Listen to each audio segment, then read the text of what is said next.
हरि ओं श्रीगुरुभ्यो नमः। शुक्लाम्बरधरं विष्णुं शशिवर्णं चतुर्भुजं प्रसन्नवदनं ध्यायेत् सर्वविघ्नोपशान्तये। गुरुर्ब्रह्मा गुरुर्विष्णुः गुरुर्देवो महेश्वरः गुरुः साक्षात् परं ब्रह्म तस्मै श्रीगुरवे नमः। श्रीराम राम रामेति रमे रामे मनोरमे सहस्रनाम तत्तुल्यं रामनामवरानने।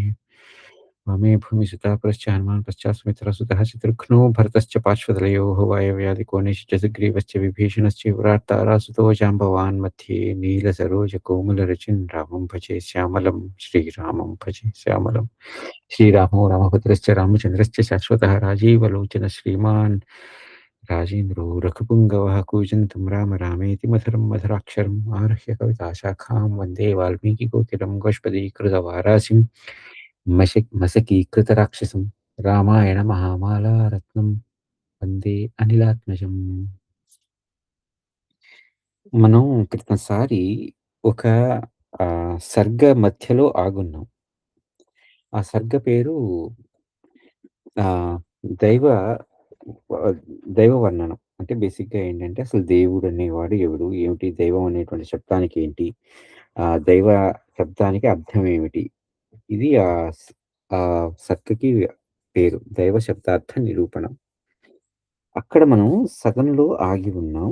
అయితే యాక్చువల్‌గా ఆ సమయంలో మనం ఏమని మాట్లాడుకుంటున్నామంటే నియతి అనేది ఏమిటి?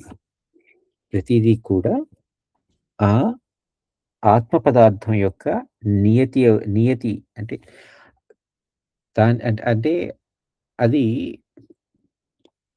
దాని యొక్క సంకల్పం ప్రకారం వెళ్తుంది అని కదా మనం మాట్లాడుకుంటోంది. మొత్తం అంతా గూడా ఆ ఆత్మ పదార్థం యొక్క సంకల్ప స్థితి, దాని యొక్క నియతి అని అనుకుంటాం. మరైతే ఇక్కడ కొంచెం మనం డీవియేట్ అవుతున్నాం.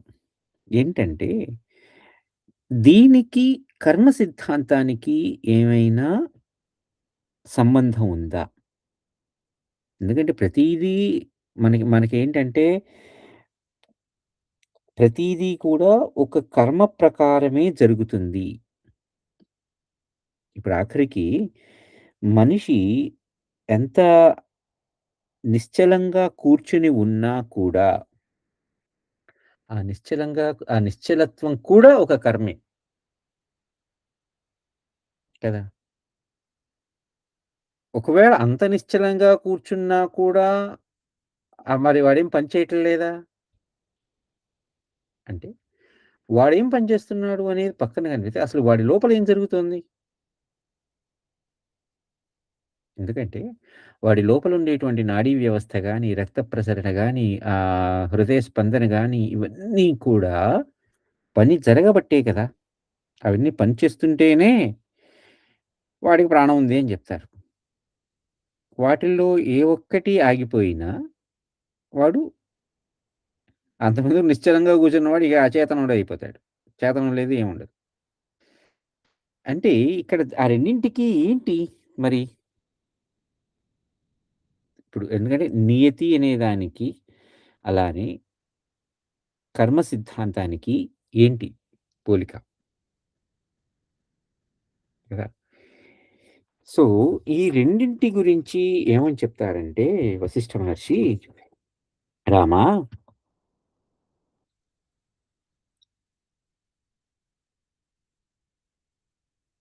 నియతి అనేది పురుషకారము." ఓకే. అది ఆ పురుషకారం అనేటువంటి ఆహ్, పురుషుని యొక్క ప్రయత్నాన్ని అనుసరించే ఉంటుంది. ఓకే. పురుషకారం అంటే పురుషుని యొక్క ప్రయత్నం. ప్రయత్నం అంటే ఏం చేస్తున్నాం? ఏదో ఏదో ఒక పని చేయడానికి పూనుకోవటం కదా! అదే కర్మ సిద్ధాంతం కదా! ఎందుకంటే పురుష ప్రయత్నమే కర్మ సిద్ధాంతం. ఇప్పుడు నువ్వు ఏం చేస్తున్నావు? ఆ పురుషకారానికి సంబంధించినటువంటి దాన్ని బట్టే ఉంటుంది. ఇప్పుడు కర్మ సిద్ధాంతం కూడా అదే కదా! నువ్వేం చేసావో నీ పని నువ్వు చెయ్యి. దాని యొక్క ఫలితాన్ని నేను దాని గురించి నువ్వు ఆలోచించొద్దు అని అంటాడు భగవానుడు. దాని యొక్క ఫలితం ఇలా ఉంటుంది అనేది నువ్వు ఆలోచించకు. నీ పని నువ్వు చెయ్యి. అయితే ఇక్కడ గూడా ఆ నియతి అనేది ఏంటంటే, ఇది పురుషుని యొక్క ప్రయత్నాన్ని అనుసరించే ఉంటుంది. రామా! నీవు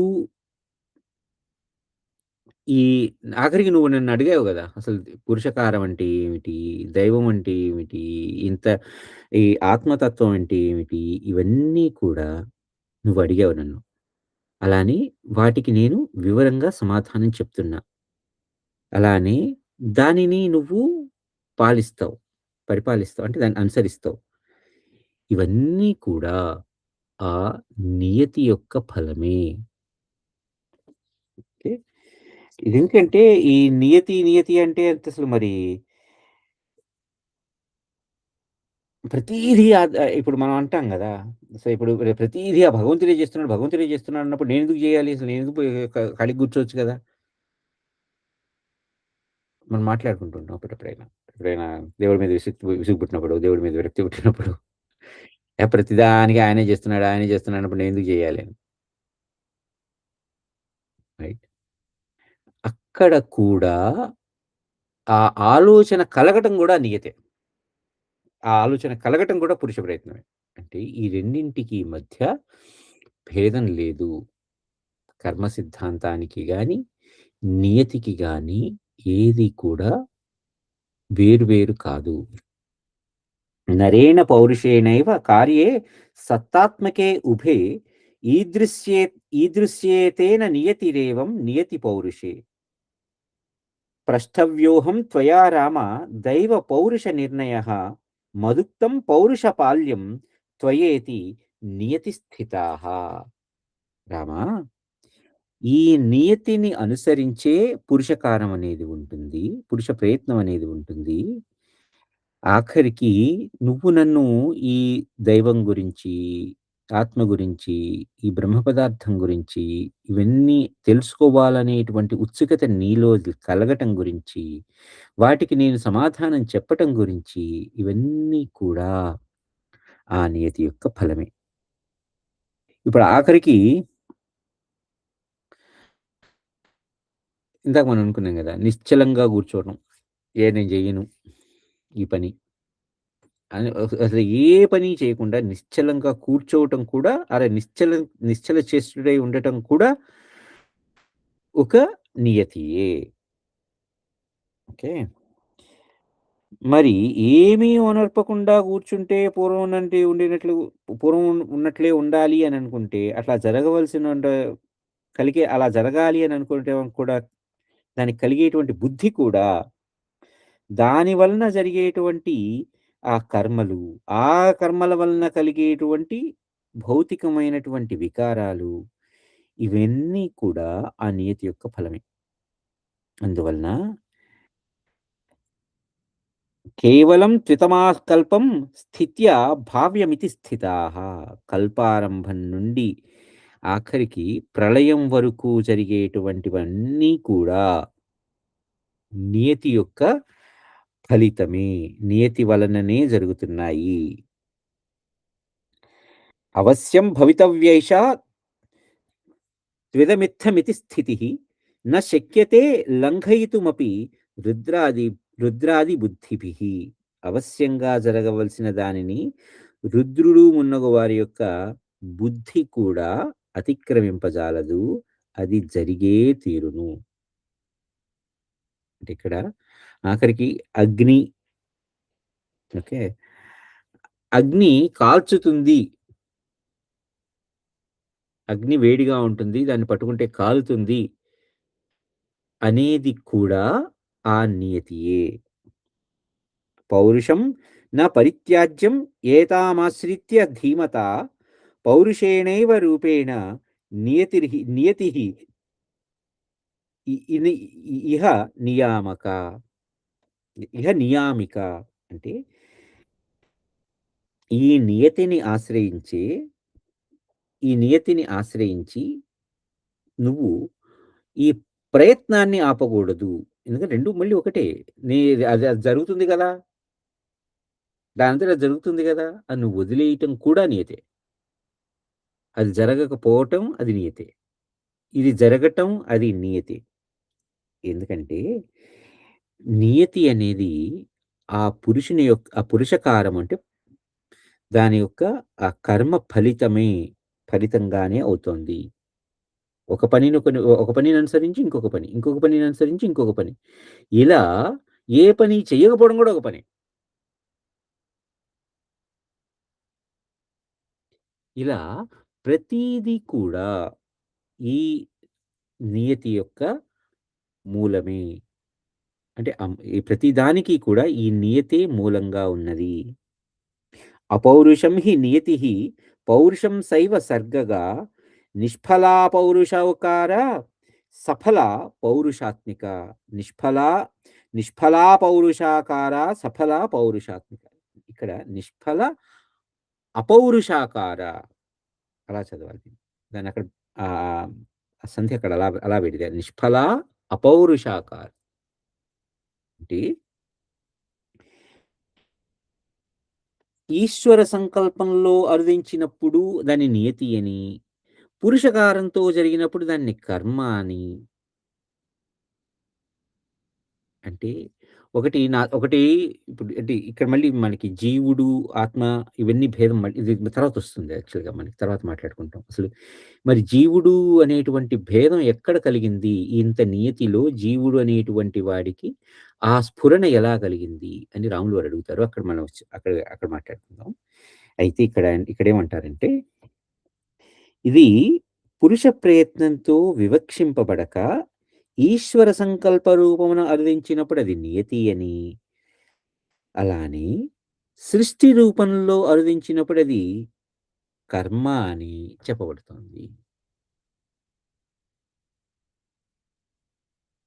ఇది కొంచెం కన్‌ఫ్యూజన్‌గా ఉంటుంది. కానీ రాములు వారు ముందర అడిగేటువంటి ఈ ప్రశ్నకి ఏదైతే ఉందో మనం అనుకున్నామో, మరి జీవుడనే చోట ఎట్లా చెప్పబడుతుంది అని. అక్కడ మనం అంటే అంత ఆ ఆత్మ పదార్థంలో జీవుడు అనేటువంటి స్ఫురణ ఎలా కలిగింది అని అడుగుతారు రాములు వారు. అక్కడ దీనికి ఇంకా వివరంగా చెప్పుకుందాం. ఓకే. పైగా ఇప్పుడు మరి కర్మబద్ధుడై ఉండటం కంటే ఆ కర్మ ఒక కర్మకి అనుసరించి దానిని పాలించటం, దాని నుంచి వచ్చిన ఫలితాన్ని అనుభవించటం, ఇదే కర్మబద్ధత కదా! ఆ కర్మకి బద్ధుడై ఉండటం. లేకపోతే ఇప్పుడు ఆహ్, ఆహ్, ఒక రకంగా భగవద్గీతలో భగవంతుడన్న మాటేంటి? కర్మణ్యేవ అధికారస్తే మా ఫలేషు కదాచన. నువ్వు చేసే పని మీదనే నీకు అధికారం ఉన్నదంటే, నీ యొక్క అధికారం అంటే దాని మీద ఏదో కమాండ్ అనో, ఇంకోటనో కాదు. బేసిక్‌గా పవర్ అనో, ఇంకోటనో కాదు. నువ్వు చేసే పనితోనే ఆ పని ఎంతవరకు ఉందో అది అప్పుడు ఆ పని చేసేంత సమయం మరొక మాత్రమే అది నీ యొక్క అధీనంలో ఉంటుంది. ఎప్పుడైతే అది నీ చెయ్యి దాటి అవతలికి వెళ్ళిపోతుందో, అంటే ఇక అది ఫలాల్ని ఇవ్వటం ప్రారంభించిందో, అది నీ చేతిలో ఉండదు. ఇప్పుడు ఒక విత్తనం వరకు విత్తడం వరకు మాత్రమే ఒక మామిడి టెంకని తీసుకెళ్ళి నెలలో పాతటం వరకు మాత్రమే మన యొక్క ప్రయత్నం. మనం చేసేటువంటి పని. దానికి రోజు కాస్త కాస్త నీళ్లు పోసి దాన్ని వృద్ధి చేయటం వరకు. కానీ అది ఆ నేలలో పడి, ఆ నీళ్లు పీల్చుకుని, ఆ టెంకలో ఉన్న జీడిలో నుంచి ఉన్నటువంటి జీవశక్తితో అది వేరుగా మారి, తర్వాత నెమ్మది నెమ్మదిగా పైకొచ్చి మొక్కలాగా మారి, ఆ మొక్క చెట్టయ్యి, ఆ చెట్టు నుంచి పూత పూసి, ఆ పూత నుంచి కాయలు కాసి, ఆ కాయలు కాసి పండ్లవ్వటం. మళ్ళీ ఇదంతా కూడా ఎవరి ప్రయత్నం జరిగింది? ప్రయత్నం ఎక్కడ? విత్తనం మొక్కలకి నీళ్లు పోయడం. అంతవరకు మాత్రమే ఆ పురుష ప్రయత్నం. కానీ దాని లోపల ఉన్నటువంటి ఆ జీవం మళ్ళీ మొలకెత్తి, మళ్ళీ చెట్టయ్యి, ఆ చెట్టు పళ్ళు, కాయలు కాసేంత వరకు అవ్వటం కూడా దాని నియతి. అంటే ఇప్పుడిక్కడ ఏమని చెప్తారు? మరి ఈ రెండింటికి జీవుడికిను పురుషకారానికి, ప్రయత్నానికి లేకపోతే ఆ నియతికి సంబంధం ఏంటి? అని అనుకోవాలి కదా! ఇప్పుడు జీవుడనేవాడెవడు? ఓకే. యాక్చువల్‌గా అక్కడికెళ్ళిపోతున్నాను నేను. ఎందుకంటే ఇప్పుడు జీవుడనేవాడెవడు? జీవం అంటే ఏమిటి? ఈ కర్మ అంటే ఏమిటి? ఈ ప్రయత్నం అంటే ఏంటి? లేకపోతే దాని నియతి ఏంటి? కదా! ఇదంతా గూడా మళ్ళీ ఎక్కడున్నది? ఎక్కడ జరుగుతోంది? వీటన్నింటికి కూడా రాములు వారు అడగబోతున్నటువంటి ప్రశ్న ఏదంటే,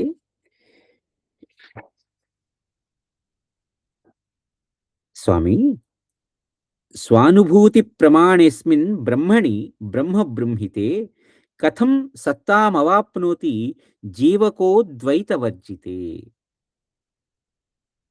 మరి ఇంత అపరిచ్ఛిన్నంగా ఉన్నటువంటి, అద్వితీయమైనటువంటి, స్వప్రకాశకంగా అంటే తనంతట తానుగానే నిలిచి ఉండేటువంటి, అఖండమైనటువంటి ఈ బ్రహ్మంలో తద్వ్యతిరిక్త రూపిణి అనేటువంటి అంటే దానికి బ్రహ్మనికి వ్యతిరిక్తంగా ఉండేటువంటి జీవుడు వాడి అస్తిత్వం ఎలా కలిగింది?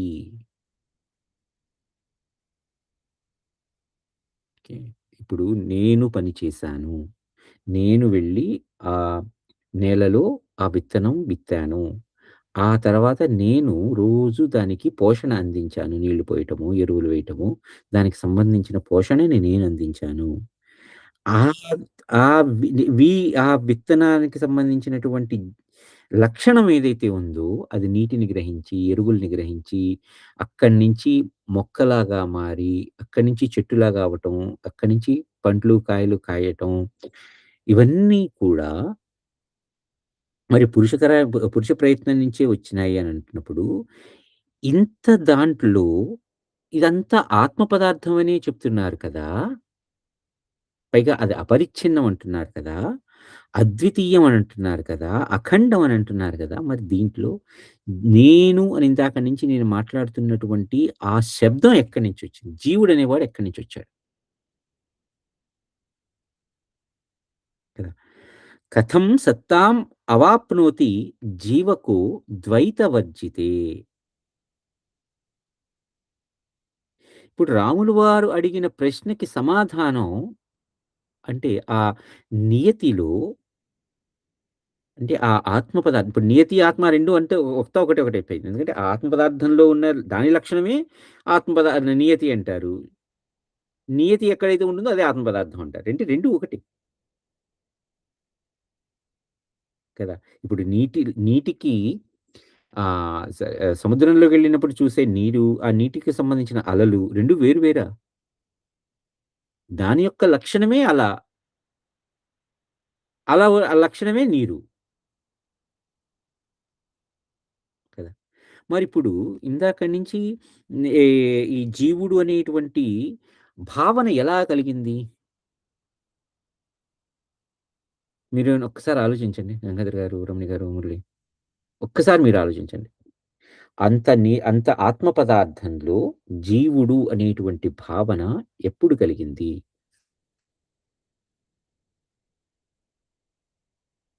ఎప్పుడు కలిగుండొచ్చు?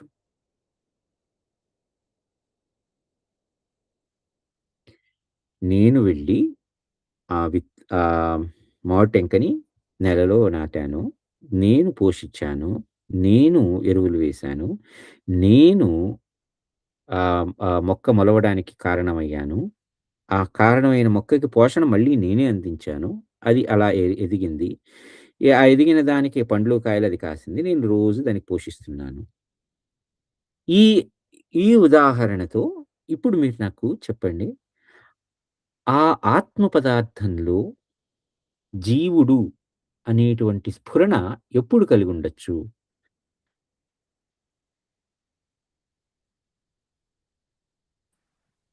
కర్మ చేస్తున్నప్పుడా? ఎవరు అంటే చేస్తున్నారు?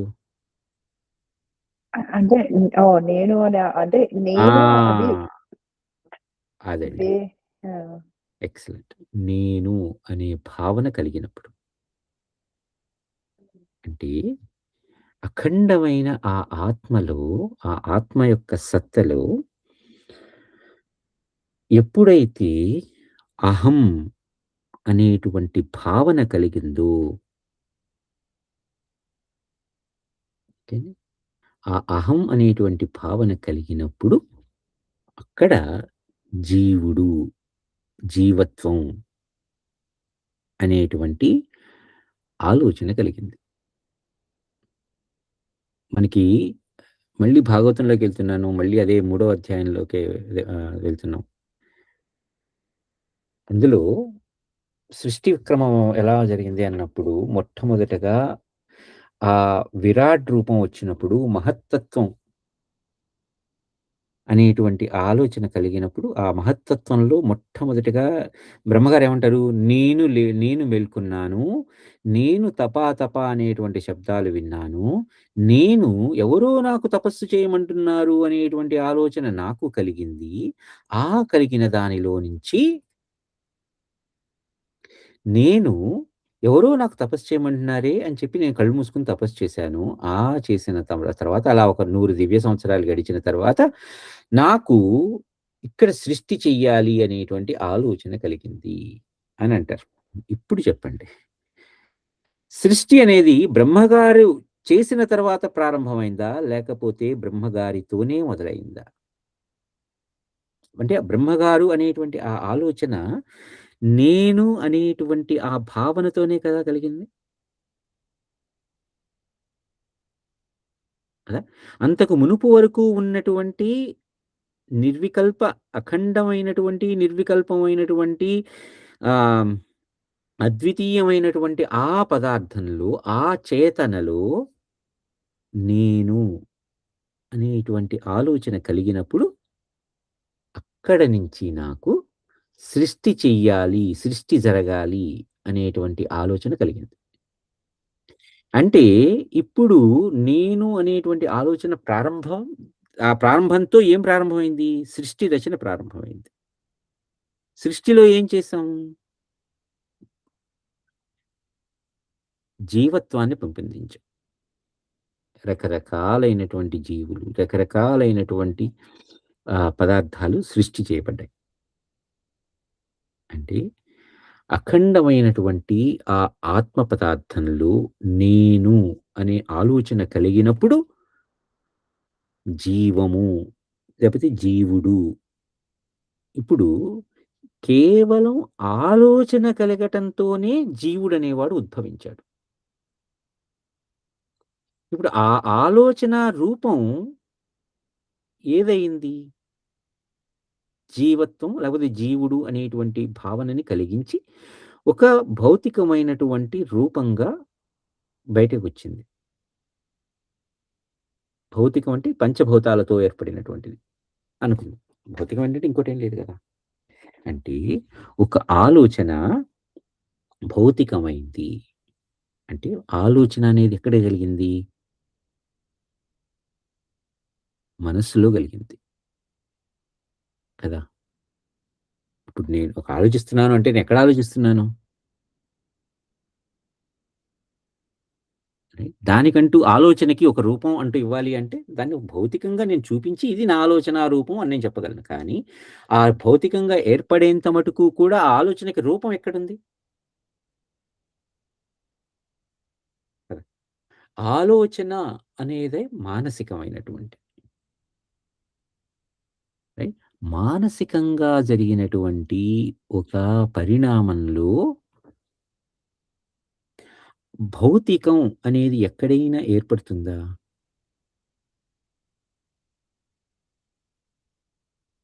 అంటే ఎగ్జిస్టెన్స్ ఏదైతే ఉందో ఫిజికల్ ఎగ్జిస్టెన్స్ అనేది ఏదైతే ఉందో అది మానసికంగా మనసులోనే జరుగుతుంది. ఎవరో ఒకళ్ళ మనసులో జరుగుతుంది. ఎవడా మనసులో అంటే తర్వాత మనం చాలా సార్లు చెప్పుకున్నాం. హిరణ్యగర్భుడు వాడు ఊహిచ్చాడు. వాడి ఊహలోంచి ఇవన్నీ వచ్చినాయి అని మనం అనుకున్నాం. సో, ఇప్పుడు చెప్పండి మన అస్తిత్వం ఏమిటి? శూన్యం కదా! నా యొక్క అస్తిత్వం నేను అనేటువంటి ఆ అహంభావంతో కూడినటువంటి అస్తిత్వం ఏదైతే ఉందో అది శూన్యం. ఎందుకంటే దానికంటూ ఒక ఎగ్జిస్టెన్స్ లేదు. మిథ్యారూపం, భ్రమరూపం లేకపోతే మాయ ఇవన్నీ కూడా ఆ మనస్సు అనేటువంటి మనస్సు చేసినటువంటి ఒక సంకల్పం. అంటే అది సంకల్పం అంటే మళ్ళీ ఒక సంకల్పం చేస్తున్నానంటే ఒక పని చేస్తున్నాను. ఎక్కడ చేస్తున్నాను? మనస్సు చేస్తోంది. ఒక సంకల్పం చేస్తోంది. ఎక్కడ చేస్తోంది? మళ్ళీ ఎక్ మనస్సులోనే చేస్తోంది. అంటే ఇక శూన్యంలోనే చేస్తోంది. ఆ శూన్యంలోనే ఇదంతా కలిసి ఉన్నప్పుడు ఇదంతా శూన్యమే కదా! ఇక నాకు అంటూ ఒక అస్తిత్వం అనేది గూడా శూన్యమైపోయింది. అదే ఇక్కడ రాములు వారు అడిగినటువంటి ఆ ప్రశ్నకి కథం సత్తాం అవాప్నోతి జీవకో ద్వైతవర్జితే అన్నప్పుడు వశిష్ఠ మహర్షి చెప్తున్న సమాధానం గూడా అదే. అసదాభాసమచ్చాత్మ బ్రహ్మస్థీహ ప్రభృంహితం బ్రహ్మచిద్భైః వపురా వపురానందాభి వపురా వపురానందాభిదమం అవ్యయం వపురానందాభిదమవ్యయం. అవ్యయమైనటువంటి అంటే ఎక్కడా గూడా వ్యయం కానటువంటి అంటే ఎక్కడా తరిగిపోనటువంటి ఈ బ్రహ్మంలో మిథ్య అనేటువంటి ద్వైత భావం కలుగుతోంది. అంటే ఆ ద్వైత భావం గూడా మిథ్యలోనే కలుగుతోంది. ఇప్పుడు మనం ఒకసారి ఒక ఎగ్జాంపుల్ చెప్పుకుందాం. మనం ఒక లాంతరు వెలుగుతూ ఉండంగా, ఆ లాంతర్‌కి సంబంధించినటువంటి ఆ గ్లాస్ చుట్టూతా మసి బారిపోయి ఉంటుంది. లోపల దీపం వెలుగుతోంది. కానీ ఆ మసి బారిపోయి ఉంటుంది. ఆ మసి బారిపోయినది తర్వాత దాన్ని తుడుచుకుంటే గాని దాని వెలుతురు బయటపడదు. ఇప్పుడు ఆ మసి ఎక్కడ బారింది? దీపం ఎక్కడున్నది? ఆ లాంతర్‌లో వెలుగుతుంది. ఆ మసి బారన ఎక్కడ బారింది? ఆ లాంతర్‌లోనే బారింది. ఇప్పుడు తుడుచుకునేదెవరు? తుడిస్తే ఎవరు తుడవాలి దాన్ని? అంటే బయట ఎవరైతే చూస్తున్నాడో వాడే అనుకుంటాం గానీ, ఎవరు తుడిచినా గూడా అది అది తుడిస్తేనే గాని ఆ కాంతి బయటపడదు. అంటే అలా మసకబారిపోయినటువంటి, మసిబారినటువంటి ఆ లాంతరు అంటే మసిని మాయ అని అనుకుంటే, ఆ మాయని తుడిచివేస్తేనే లోపల ఉండేటువంటి ఆత్మ ప్రకాశం బయటపడదు. అంతవరకు కూడా అది ఆ లోపలే ఉంటుంది గానీ, వెలుగుతూనే ఉంటుంది కానీ బయటపడదు. ఎందుకంటే దానిని మాయ అనేటువంటి ఒక లేనిదేదైతే ఉందో అది కమ్మేస్తోంది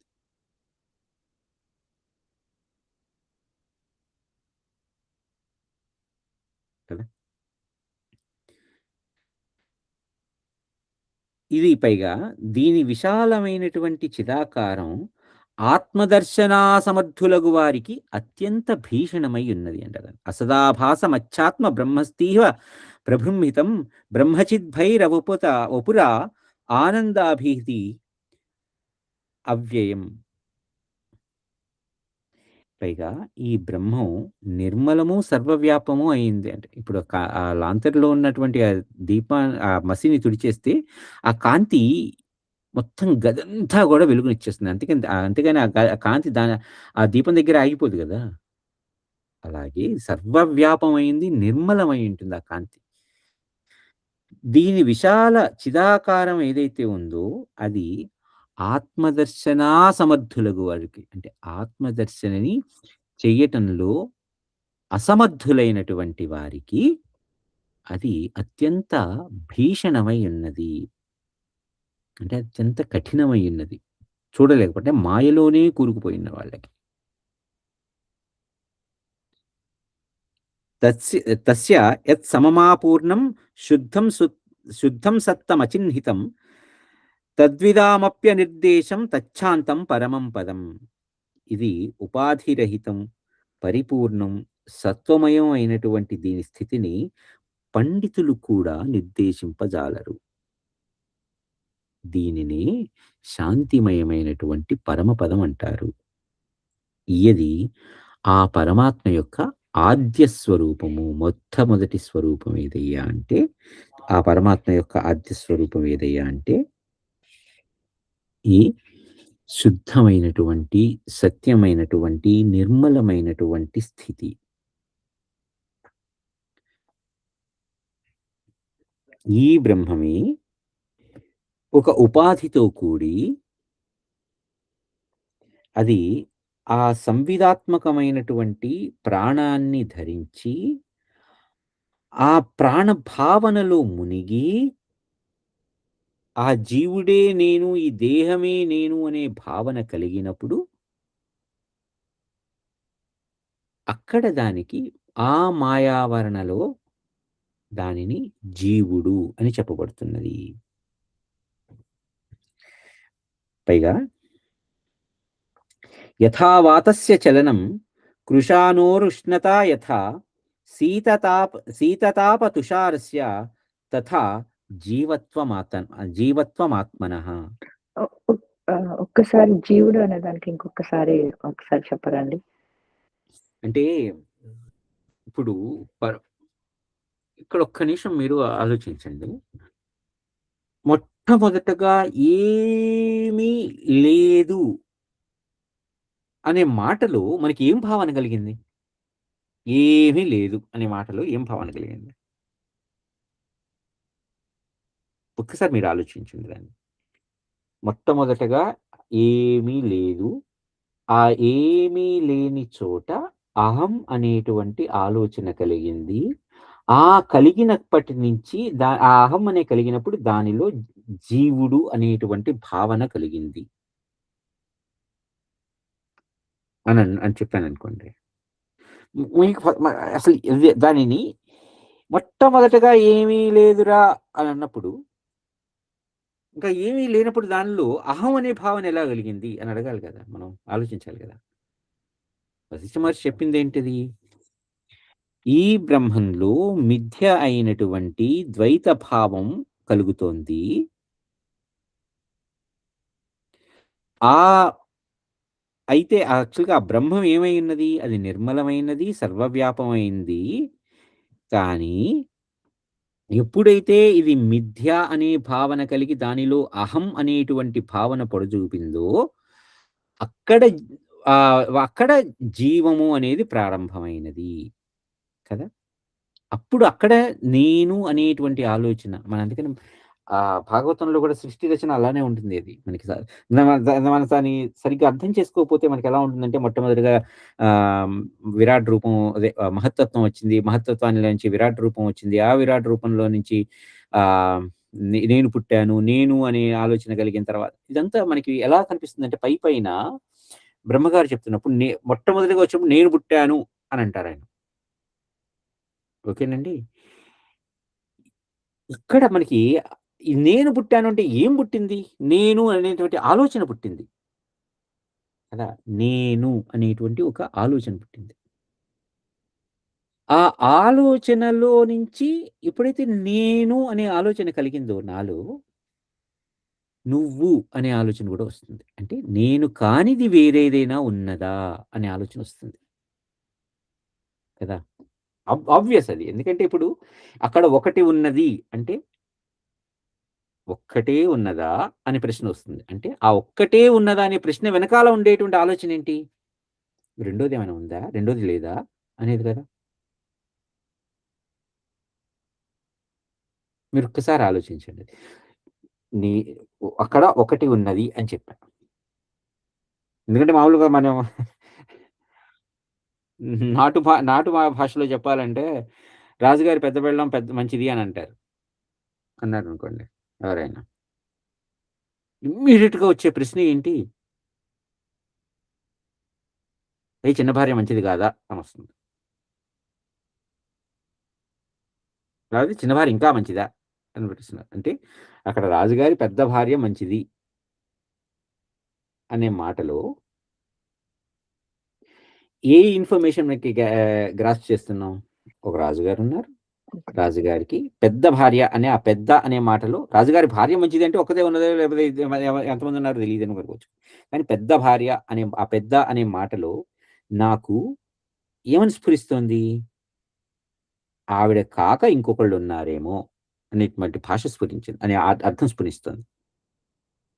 పైగా ఏం చేశాను నేను? పెద్ద భార్య మంచిది అన్నాను. ఆ రాజుగారి పెద్ద భార్య మంచిది అని అన్న వెంటనే ఇప్పుడు నాకు ఏమేమి ప్రశ్నలు రావచ్చు? అసలు ఏం ఆలోచన రావచ్చు? రాజుగారికి పెద్ద భార్య అంటే, ఓహో! ఇంకో చిన్న భార్య ఉన్నదా? చిన్న భార్యలున్నారా? పోనీ బహువచనం గూడా అనుకోవచ్చు. ఓకే. లేదు అదేంటి ఏకవచనమే అనుకుందాం. చిన్న భార్య అని అనుకుందాం. చిన్న భార్య ఓకే. అంటే రాజుగారికి ఇద్దరు భార్యలు. పెద్ద భార్య మంచిది. అంటే చిన్న భార్య ఇప్పుడు మంచి దగ్గర ఆలోచన ఆగిపోయిందా మనకి? ఆలోచన ఎక్కడికి వెళ్ళిపోయింది?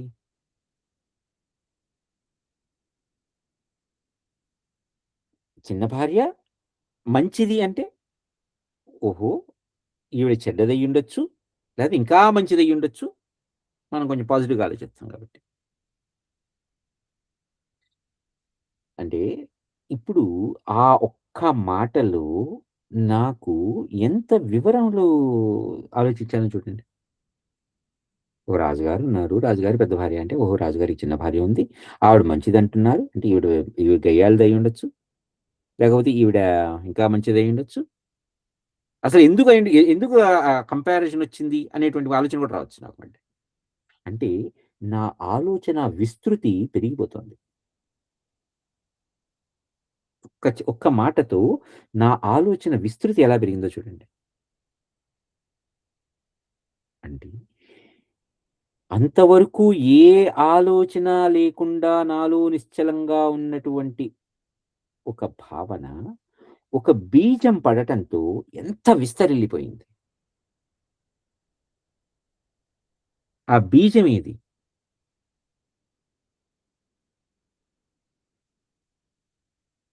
అంతవరకు ఇప్పుడు నిశ్చలంగా ఉన్న చెరువులోకి ఒక రాయి వేస్తే, ఒక అలలుగా ఎలా ఏర్పడుతూ ఉంటుందో, అంతవరకు కూడా నిశ్చలంగా ఉన్నటువంటి ఆ ఆత్మతత్వంలో నేను అనే భావన కలిగటం ఒక రాయి పడటం. ఎప్పుడైతే ఆ రాయి పడిందో, నేను అనేటువంటి ఆ అహం భావన కలిగిందో, ఇంకా అక్కడి నుంచి ఆహ్, నిశ్చలంగా ఉన్న నీటిలో రాయి పడ్డప్పుడు ఎలా అయితే అలలుగా ఎంతగా వ్యాపించిపోతుందో, అంతగా నేను అనే ఆలోచన కలిగినప్పుడు అంతగా విస్తరిల్లిపోయింది ఈ సృష్టి.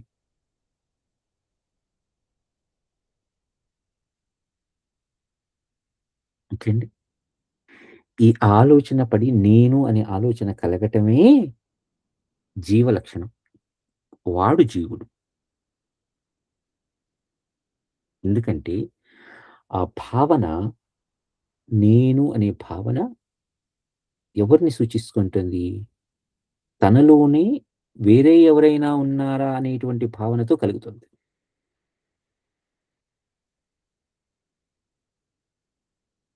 అప్పుడు నేను అనే భావన కలిగింది.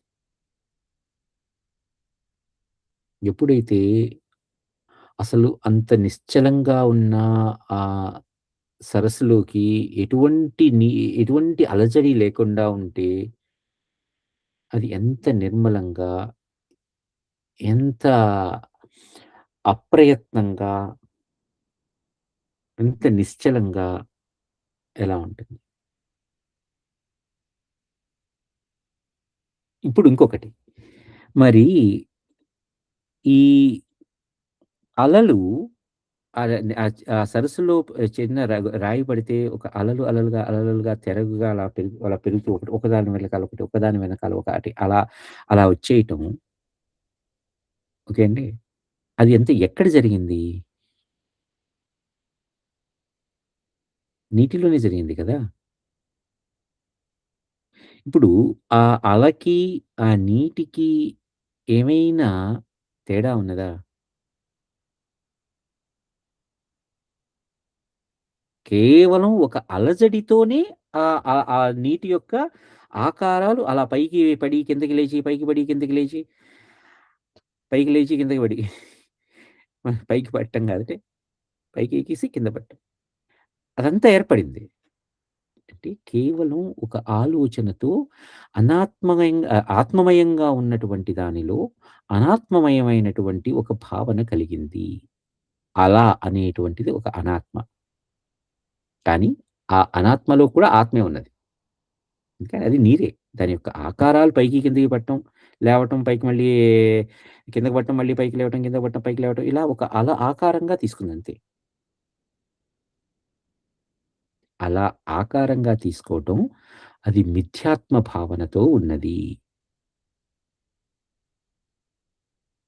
అక్కడ ఆ స్ఫురణ కలగటం జీవుడు, జీవ లక్షణం. అక్కడి నుంచి ఇంకా సృష్టి ఎలా పెరిగింది అంటే, ఇప్పుడు రాయి పడ్డ చోటు నుంచి అల ప్రారంభమయ్యి ఒడ్డు దాకా వస్తుంది. వచ్చి ఆ ఒడ్డుకి తాకి మళ్ళీ వెనక్కెళ్ళటమో, లేకపోతే ఒడ్డుకి తాకి అది నశించిపోవడమో జరిగిపోతుంది. అలా. అంతే గదా! మళ్ళీ అది నిశ్చలమయ్యేంత మటుకు కూడా ఈ ప్రక్రియ జరుగుతూ ఉంటుంది. ఆ నిశ్చలమైపోవటం అంటే దానిలో కలిగినటువంటి ఆహ్, నేను అనే భావన తొలగిపోయి, అణిగిపోయేంత మటుకు కూడా. అంటే నా దానిలో కలిగినటువంటి జీవత్వం అనేటువంటి ఒక ఆలోచన పూర్తిగా తొలగిపోయేంత మటుకు అది అలా వస్తూనే ఉంటాయి. అలల్లాగా, అలల్లాగా, అలల్లాగా. ఎప్పుడైతే ఆ ఆలోచన సమసిపోయి, ఈ అలలు అనేటువంటి లక్షణాలు తగ్గిపోతాయో, అంటే దానిలో ఉండేటువంటి ఆ జీవం అనేటువంటి భావన తగ్గిపోయి, అది ఆహ్, దానిలోనే మమేకమైపోతుందో, అక్కడ అది నిశ్చలమైపోయి ఏకత్వంలోకెళ్ళిపోతుంది. అదే మోక్షం, ముక్తి.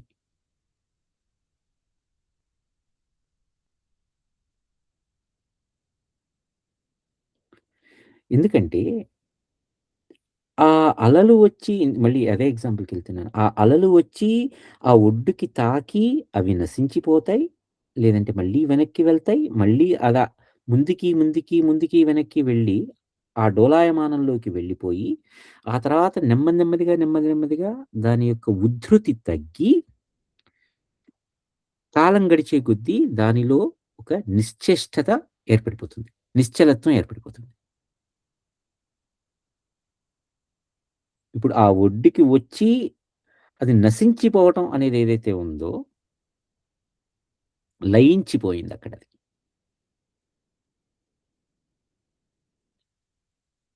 ఓకే. ఎక్కడైతే ఆ లయం అయిపోయిందో, అంటే అది ఆ సృష్టి జరగటం, అది పైకి, కిందికి లేవటం, అక్కడికొచ్చి లయించిపోవటం, ఇదంతా కూడా ఆ ఆత్మ అనేటువంటి పదార్థంలోనే జరిగింది. చెరువులో రాయి పడ్డప్పుడు ఆ రాయి అలలు అలా పైకి లేచి వచ్చి మళ్ళీ ఒడ్డుకి కొట్టుకొని, మళ్ళీ వెనక్కి వెళ్ళి, మళ్ళీ ఒడ్డుకి కొట్టుకొని, అలా నెమ్మది నెమ్మదిగా, నెమ్మది నెమ్మదిగా ఎక్కడైతే సమసిపోయిందో ఇదంతా కూడా ఎక్కడ జరిగింది? ఆ చెరువులోనే జరిగింది. అలానే ఇక్కడ కూడా నేను అనేటువంటి ఆ స్ఫురణ, ఆ ఆత్మ పదార్థంలో, ఆ బ్రహ్మంలో, ఆ పరబ్రహ్మం అని ఏదైతే మనం దేన్నైతే రిఫర్ చేసుకుంటున్నామో ఒక ఒక ఒకానొక వస్తువు దానికి రూపం ఏది లేదు. దాని వస్తువులో ఇదంతా జరిగింది అని మనం దేన్నైతే చెప్పుకుంటున్నామో అందులోనే సృష్టి జరిగింది. ఇప్పుడు అల పైకి లేచి కింద పడటం అనేది దాని స్థితి అని అనుకుంటే, ఆ స్థితి అక్కడే పెరిగింది. ఆ తర్వాత క్రమంగా ఒడ్డు కొట్టుకొచ్చి లయించిపోవటం అనేది గూడా అక్కడే జరిగింది. సో, సృష్టి, స్థితి, లయ ఈ 3 కూడా అక్కడే జరిగినాయి. ఎక్కడ జరిగినాయి? ఆ ఆత్మ అనేటువంటి పదార్థంలోనే జరిగినాయి. మళ్ళీ దానిలో ఇంకొక రాయబడ్డది. లేపోతే ఇంకొక ఆలోచనొస్తుంది. అప్పుడు ఇంకొక అలలు లేస్తాయి. ఇంకొన్ని అలలు లేస్తాయి. మళ్ళీ ఇంకొన్ని అలలు కొన్నిసార్లు అలలు ఉధృతి ఎక్కువవచ్చు. ఎందుకంటే పెద్ద బండరాయి పడ్డదనుకోండి. ఈసారి ఎక్కువ సైజులో ఉన్న రాయి పడ్డది.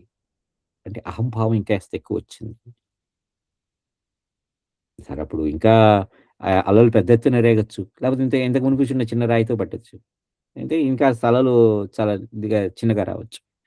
అంటే ఈ సృష్టి, స్థితి, లయ అనేవి అహం అనేటువంటి ఆ భావనలో ఎంత ఉద్ధృతితో కలిగింది అనేటువంటి భావనతో అంత తీవ్రతతో ఉంటుంది.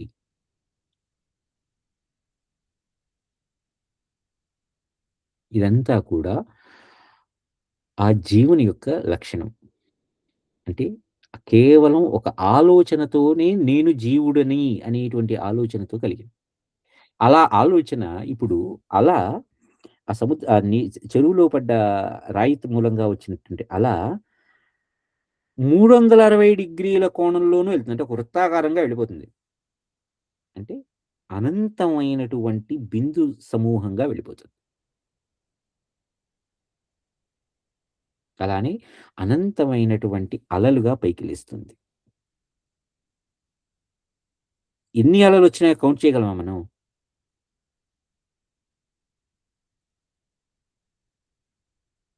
ఒకసారి మీరు ఆలోచించండి. ఎన్ని అలలు వచ్చినాయో మనం కౌంట్ చేయగలమా? అలానే ఎప్పుడు ఏ అల సమసిపోయిందో మనం చెప్పగలమా? ఎప్పుడు ఏ అల ఎంత పైకి లేస్తుంది? ఒక్కొక్కసారి ఏమవుతుంది? అల ఆ ఒడ్డుకి వెళ్ళిన అల మళ్ళీ వెనక్కి తన్నుకొనొచ్చే టైంలో మళ్ళీ వెనకాల వస్తున్నటువంటి అలని ఆపేస్తుంది. దాని యొక్క ఉధృతిని తగ్గిచ్చేస్తుంది. ఇప్పుడు మనం బీచ్‌కెళ్తామండి. బీచ్‌లో నేను చూస్తుంటాను. ఆహ్, వచ్చినటువంటి ఒక ఒడ్డుకి కొట్టుకొచ్చేటువంటి ఒక అల నా కాళ్ళ దాకా వస్తుంది. కానీ దాని వెనకాల ఉన్నటువంటి అలను చూస్తే ఇంకా పైకి లేస్తున్నట్టుంటుంది. కానీ ఈ వెనక్కి వెళ్తున్న అల దానిని మళ్ళీ ఆపేస్తుంది. దాని యొక్క ఉధృతిని తగ్గిచ్చేస్తుంది. ఇంతకు మునుపు వచ్చిన అల ఆహ్, ఒక అడుగు ఎత్తు మాత్రమే పైకి లేస్తే, వెనకాల వచ్చిన అల 2 అడుగులు, 3 అడుగులు పైకి లేవచ్చు. కానీ ఈ ముందరగా ఒక అడుగు వచ్చిన అల వెనక్కి వెళ్ళిపోతూ, వెనకాల వస్తున్నటువంటి అల యొక్క ఉధృతిని తగ్గిచ్చేస్తుంది. తగ్గిచ్చేస్తే రాదది. అంటే కొన్ని లయించిపోయేటప్పుడు అవతల వెనకాల మధ్య జరిగేటువంటి వేరే యొక్క ఆహ్, స్ ఆహ్, సృష్టులని కూడా వాటిని లయింపు చేసేసుకుంటూ వెళ్ళిపోతుంటాయి. అంటే ఈ పర్టిక్యులర్ సైకిల్ ఏదైతే ఉందో దాన్ని ఇది ఇలా ఉంటుంది అని మనం చెప్పలేం. ఎందుకంటే ఇది అనంతమైనది, అవ్యక్తమైనది, అవ్యయమైనది, అఖండమైనది. అలాని ఎక్కడైనా ఆయన్ని ఖండించొచ్చా? అలాగా ఇది దాని లోపల కలిగినటువంటి ఆ ఉద్ధృతి, నేను అనేటువంటి ఆ ఆలోచనతో కలిగినటువంటి ఉద్ధృతి మూలంగా జరిగినటువంటి అలజడి ఈ సృష్టి. అది కాక మరొకటి కాదు. ఎందుకంటే అవ్యక్తంగా ఉన్నటువంటి, అవ్యయంగా ఉన్నటువంటి, అఖండంగా ఉన్నటువంటి అచేతనం అంటే చేతనం ఉన్నది. కానీ దానిలో ఎటువంటి నిశ్చేష్టతగా ఉన్నటువంటి ఆ ఆత్మ పదార్థంలో ఎక్కడైతే నేను అనే భావన పొడ చూపిందో అక్కడ నుంచి సృష్టి ప్రారంభమైంది. ఆ పొడ చూపటమే నేను అనే భావన పొడ చూపటమే జీవము, జీవుడు అని చెప్పాలి. ఆ పర్టిక్యులర్ ఇన్సిడెంటే సృష్టి రచనకి మూలమైంది.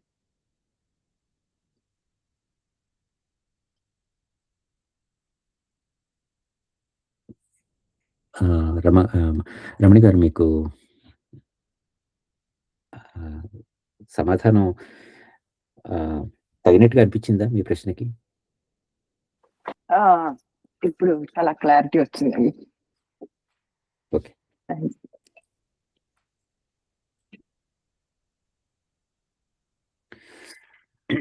ఎందుకంటే ఇక్కడ ఆహ్, ఇది వశిష్ఠ మహర్షి అదే చెప్తున్నారు. చిద్రూపస్యాత్ ఆత్మతత్వస్య స్వభావవశతః స్వయం మనాక్ సంవేదనమివ యత్తజ్జీవ ఇతి స్మృతం.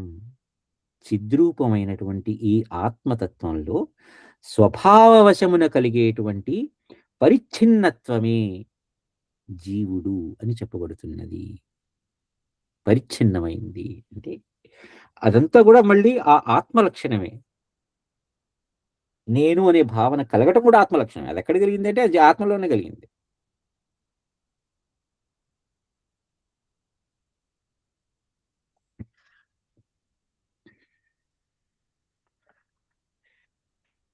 పైగా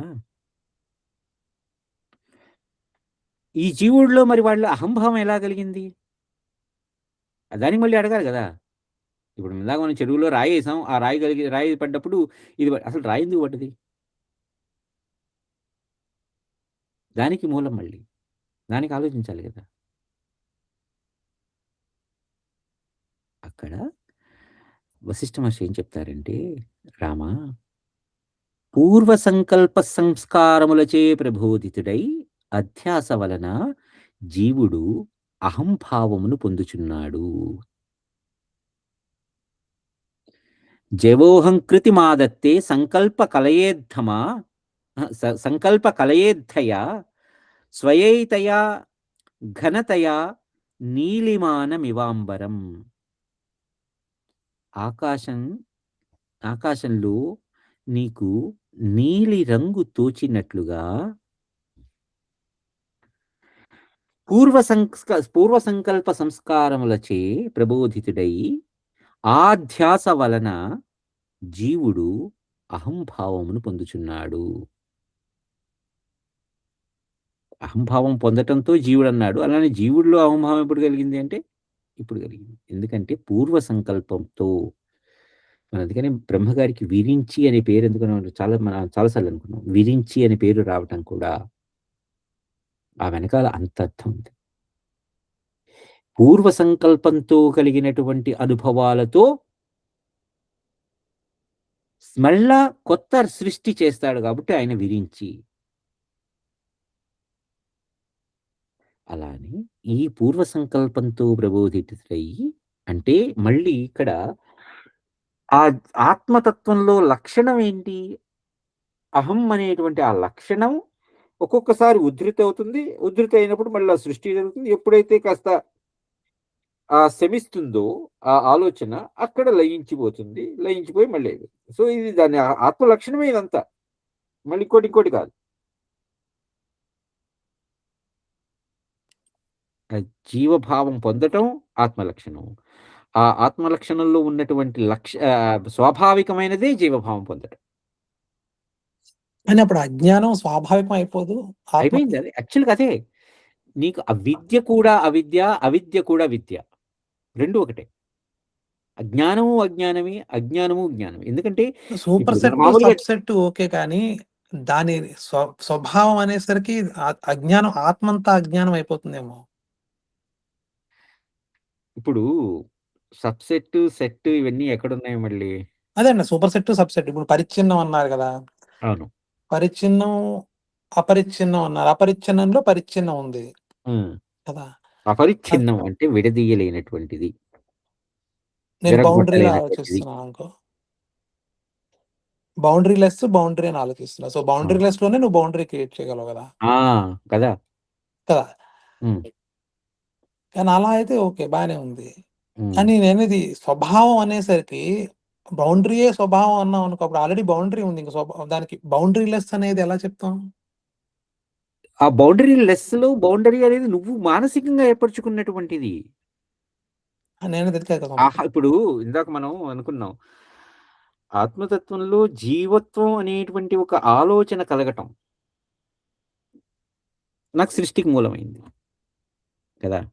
అహం అనేటువంటి ఆ ఆలోచన పొడచూపటమే సృష్టికి మూలమైంది. ఇప్పుడు ఈ బౌండరీ లెస్ అనేటువంటి దానిలో బౌండరీ ఏమో ఇది ఎంత పరిధిలో ఉన్నదో దానికి ఆలోచన తెలీదేమో అనేటువంటి అది వచ్చిందనుకో. ఇప్పుడు ఆ బౌండరీ లెస్‌లో నేను ఇదంతా నాది అనేటువంటి ఒక ఆలోచన నాకు రావచ్చు. ఏదైనా ఎందుకంటే ఇది దాని యొక్క స్వాభావికమైనటువంటి ఇది. పరిచ్ఛిన్నమైనటువంటిది. నేను పరిచ్ఛిన్నను అనేటువంటి ఆలోచన కలుగుతది. ఇప్పుడు మళ్ళీ చెప్పాను. ఇప్పుడు లాంతరు, దీపము, మసి. మసి ఎక్కడి నుంచి కలిగింది? అంతకుమునుపు శుభ్రంగా ఉన్నటువంటి ఆ అద్దంలో, ఆ లాంతర్‌లో దీపం వెలుగుతుండంగా ఆ మసి ఎక్కడి నుంచి వచ్చింది? దీపం వల్లే వచ్చింది. అంతే. కానీ అప్పుడు తుడుచుకోవడం ఎందుకు? తుడుచుకోవద్దు. ఎవరు తుడుచుకోమన్నారు? పురుష ప్రయత్నం చేయమని స్టార్టింగ్‌లో అదే కదా! నువ్వు రామ నువ్వు పురుష చేసావు. ప్రయత్నం చేయి, నువ్వు పురుష అది ప్రయత్నం అది చేయి అది అని అది నీలోనే చెప్తున్నారు కదా! కలిగింది. అది నీలోనే కలిగింది. తుడుచుకుందాం అనుకుని నువ్వనుకున్నావు. ఆ దీపం కావాలని నువ్వనుకున్నావు. ఆ దీపం నుంచి వచ్చే వెలుతురు నీకు అవసరం అనుకున్నావు. ఆ మసి బారుతోంది అని చెప్పి నువ్వనుకున్నావు. తుడుచుకుంటే మళ్ళీ వెళ్తురు మళ్ళీ మొత్తం రూమ్ గదంతా ప్రసరిస్తుందని నువ్వు అనుకున్నావు. ఇదంతా ఎవరు అనుకున్నారు? ఎవరు చేశారు? చెయ్యొద్దు.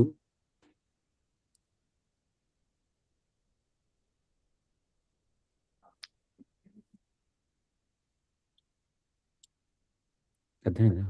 అంటే నాకనిపించింది. పదండి నెక్స్ట్ ఏం చెప్తారు?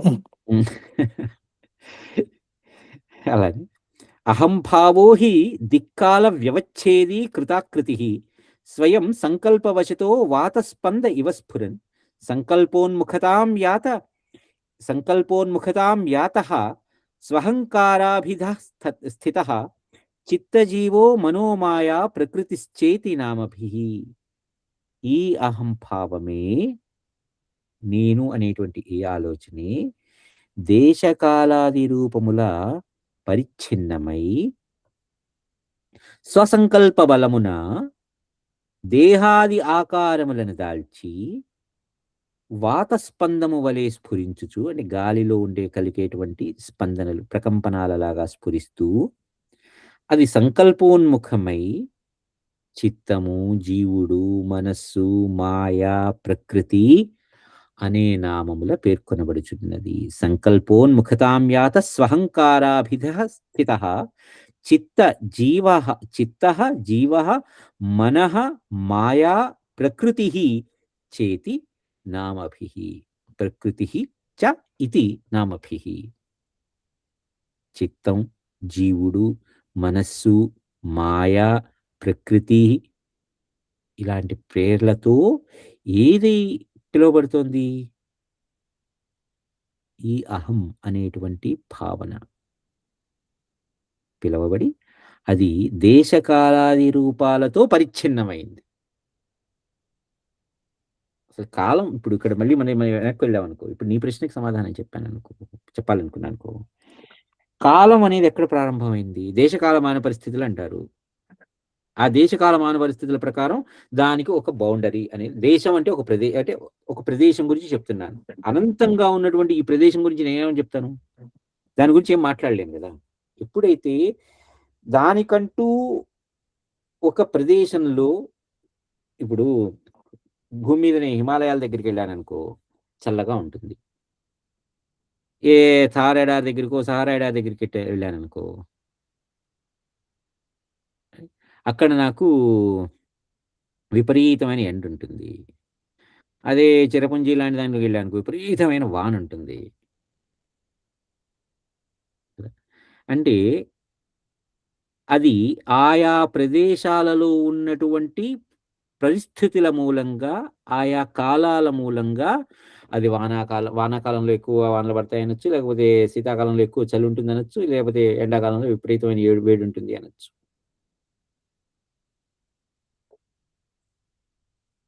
ఓకే. అంటే ఇక్కడ ఈ దేశకాలమాన పరిస్థితుల ప్రకారం అది ఆయా స్వభావాలను పొందుతోంది, ఆయా భావాలను పొందుతోంది. స్వభావాన్ని కూడా, స్వభావం అందం ఏముంది, దాని యొక్క నేచర్ అది, దాని యొక్క ప్రకృతి అది, ప్రాకృతికమైనటువంటి స్వభావం అది. సో దానిని మనం ఎంతగా విచారణ చేస్తే అది అంతగా మనకి ఇంకా ఇంకా ఆలోచింపజేస్తుంది. ఇంకా ఆలోచించండి. ఈ ఆలోచన కలిగించటం కూడా ఆ అహంభావం యొక్క లక్షణమే.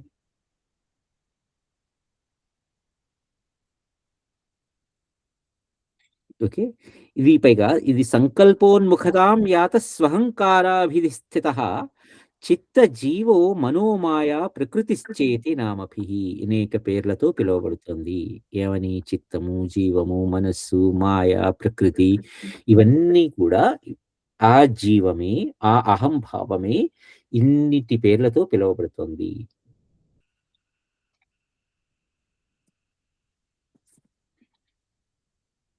తత్సంకల్పాత్మకం చేతో భూత తన్మాత్ర కల్పనం కుర్వన్స్తతో వ్రజత్యేవ సంకల్పాద్యాతి పంచతాం.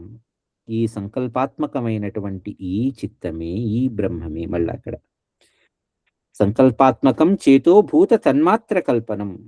ఆ బ్రహ్మం యొక్క సంకల్ప బలంతోనే ఇది భూత తన్మాత్రలని కల్పించి, అంటే పంచభూతాలతో ఏర్పడినటువంటి తన్మాత్రలని కల్పించి, అది చేతనాత్మకమైనటువంటి పూర్వావస్థ నుండి ప్రచ్యుతిని పొంది జడమయమైనటువంటి పంచతన్మాత్రలుగా రూపొందుతోంది.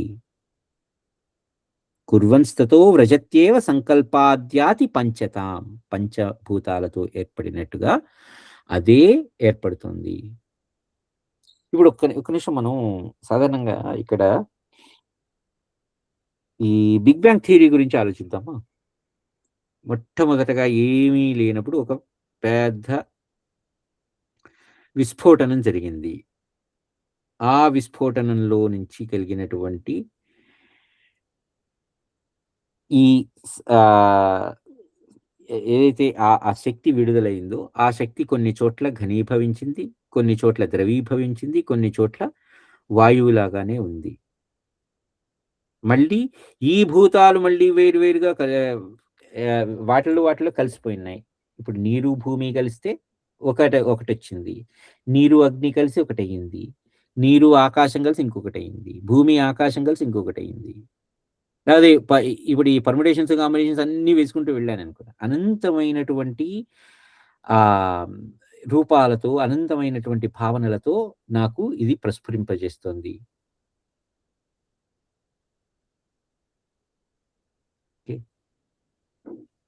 100% భూమి, 100% నీరు, ఇవన్నీ ఒకటే ఉండొచ్చు.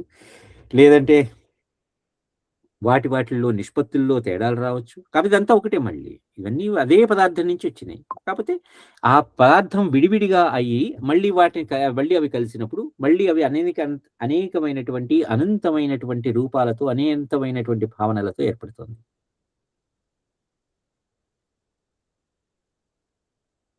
ఇదంతా కూడా ఎక్కడ జరిగింది మళ్ళీ?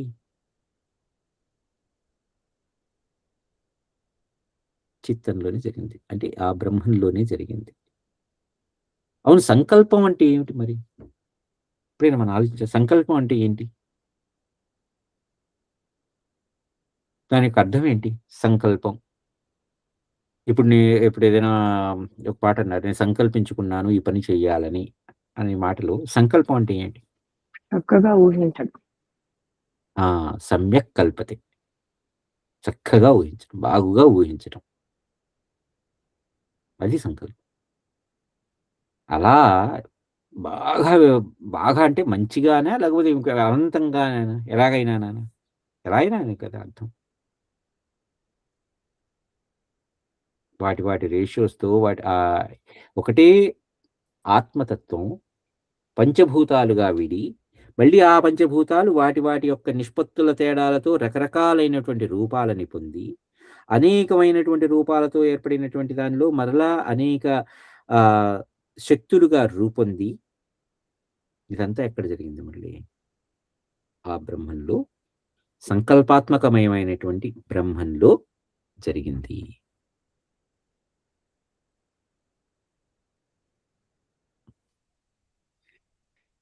ఈ పంచతన్మాత్ర భావాన్ని పొందినటువంటి ఈ చిత్తం ఒక తేజకణంలాగా మారుతోంది.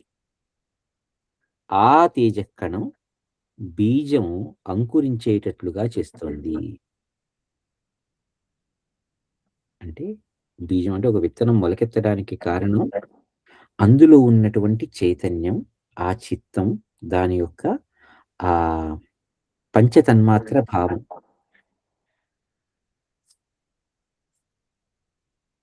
అలా బీజం అంకురించి మళ్ళా ఆ బీజం దాని యొక్క సంకల్ప భావంతోనే ఒక దేహాన్ని పొందుతుంది. ఇప్పుడు ఆ చెట్టులాగా మారుతుంది.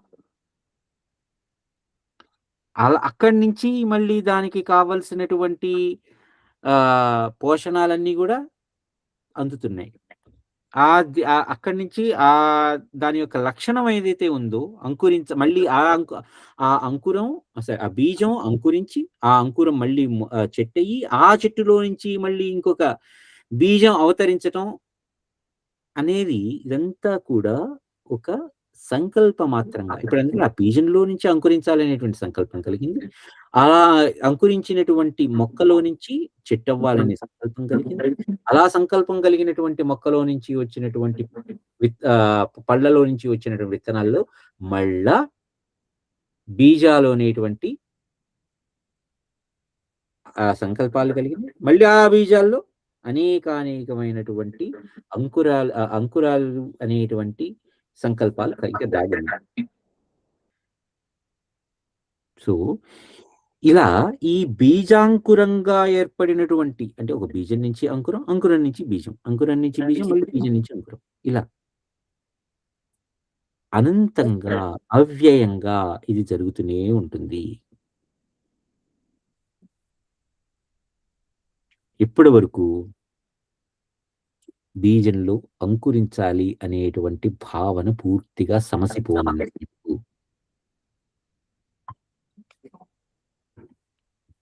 కానీ అక్కడ బీజంలో అంకురించాలంటే బీజం ఉన్నదే అంకురించడం కోసం, అంకురించేదే మళ్ళీ బీజం ఉత్పత్తి కోసం. సో సృష్టి అయ్యేది లయం కోసం, లయం అయ్యేది సృష్టి కోసం. సృష్టి స్థితి లయ ఇదంతా కూడా నెవర్ ఎండింగ్ చైన్, అనంతమైనటువంటిది.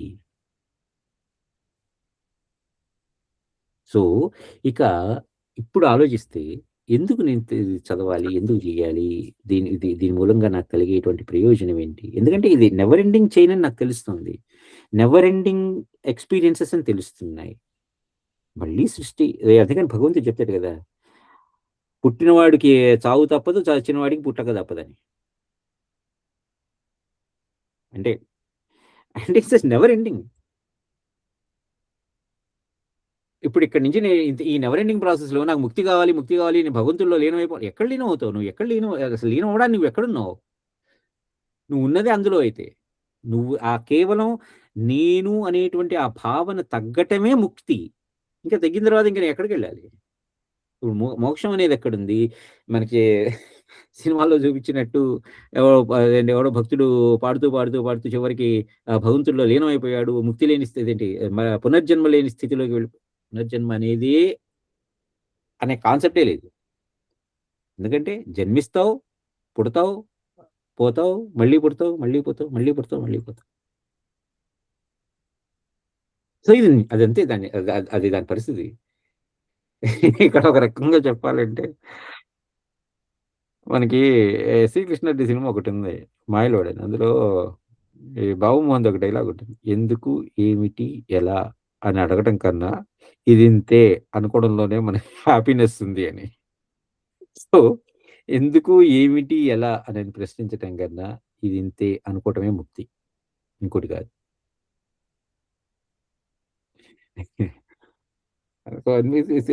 ఒకసారి చదువుతూ ఉంటే ఇది అంతా కూడా అలాంటప్పుడు ఇంకొకటి అనిపిస్తుంది నాకు, when I'm accepting this as it is, then why can't I enjoy this? ఈ స్థితిలో నాకు ఒక అనుభూతి కలిగింది, ఆ అనుభూతిని నేను ఎందుకు ఆనందిస్తున్నాను? అప్పుడు ఆనందించడం కూడా నువ్వు తప్పు అని మాట్లాడుతుంది ఎట్లా? నాకు అదే అనిపిస్తుందండి. ఈ డైమెన్షన్ లో ఉన్నప్పుడు మనం ఈ డైమెన్షన్ లోవే ఎక్స్పీరియన్స్ చేస్తూ అది అంతే.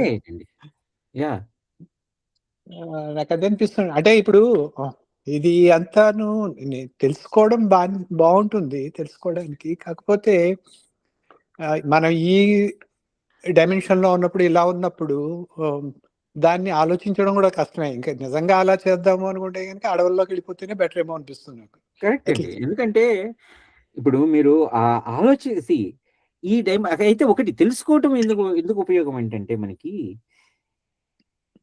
ఇప్పుడు ఏదైనా నాకు ఒక బాధాకరమైనటువంటి ఒక సంఘటన జరిగింది అనుకోండి కదా, ఆ బాధాకరమైనటువంటి సంఘటన జరిగినప్పుడు దాని నుంచి అరే ఇది నాకు జరిగిందే అని వగచే కన్నా కూడా ఇది అంతే. ఎగ్జాక్ట్లీ, నేను అదే అనుకుంటాను. ఇది బాధల్లో మనము దాని నుంచి ఎస్కేప్ అవడానికి బాగా యూజ్ అవుతుంది. అంతే. అంటే ఎస్కేప్ అవడం కాదండి, ఇదే అంటే మనం ఉపశమనం పొందటానికి. అది రియాలిటీ ఏమో కదా, అదే ఎస్కేప్ కదా రియాలిటీ. ఎస్కేప్, అది ఉపశమనం అంతే. ఇది ఇది జరగాలి ఎప్పుడు జరిగితే దాని గురించి ఆలోచించేది ఏంటి ఇంకా? దీన్ని ఇది ఆపగలగాలి అసలు అనుకోవడం కూడా తప్పే. ఎందుకంటే ఇది ఆగదు. పైకి ఇది ఆపగలగాలి, నేను ఆపాలి అన్నప్పుడు నేను అనేది మళ్ళీ నేను దాని నుంచి వేరే చూస్తున్నా నేను కదా. నేను దాని నుంచి వేరుపడి నేను దీన్ని ఆపాలి అంటే ఇది నేను దీనిని అనేటి నేను ఇంకో దాని నుంచి వేరైపోయిస్తుంది. కానీ when you mingle with it, దాంతో కలిసిపోయినప్పుడు ఇంకా దాని గురించి నాకు బాధ ఏంటి? ఇంకా సంసార సముద్రం, సంసారంలో ఈతి బాధల్లో నాకు ఇంకా వేరే రకాల బాధలు ఏమున్నాయి బాధలని? నాకు ఒక్కటి అర్థం కాలేదు సంవత్సరం, ఇదంతా బాగానే ఉంది కదా. కానీ నాకు రెండు అర్థం కాదు. ఒకటి అంటే టాపిక్ పక్కకి వెళ్ళిపోతుందేమో. ఒకటి, ఇప్పుడు ఈ హిమాలయాల్లో వాటిలో ఋషులు చాలా మంది అలా తపస్సు చేస్తూ ఉంటారు కదా. వాళ్ళందరికీ ఇది ఎప్పటి నుంచో తెలిసి ఉండాలి కదా. సో వాళ్ళకి అది problem, first problem. Second problem నాకు అర్థం కాంది, అంటే చాలా రోజుల నుంచి పుస్తకాలు మన పురాణాలు అవి చదివినప్పుడు ఇందులో కూడా నీకు ఆవాచనలో కూడా ఇవన్నీ తెలిసిన వాళ్ళకి మహత్యాలు వచ్చాయి, వాళ్ళ బాధలు వాళ్ళు తగ్గించేసుకున్నట్టుగా చూపిస్తారు. కానీ అది జరగట్లే. అంటే ఇప్పుడు మనం విన్న దాని ప్రకారం అది జరిగేటట్లేదు. ఎందుకంటే నువ్వు ఎప్పుడైతే మహత్యం అని అన్నావో ఆటోమేటిక్ గా నేను కావాలి. సో అక్కడ మహత్వం అనేది వచ్చిందంటేనే అక్కడ మహత్వం అనేది దాని నుంచి ఇంకోటి ఏమైనా ఉందా అనే ఆలోచన వచ్చేస్తుంది కదా. అదే అండి నేను. సో మనకి చిన్నప్పటి నుంచి విన్నదేంటి, ఇవన్నీ తెలిసిన వాళ్ళు ఏదైనా సాధించేయగలరు, ఏదైనా చేసేయగలరు అన్న ఒక రకమైన ఇది ఉంటుంది.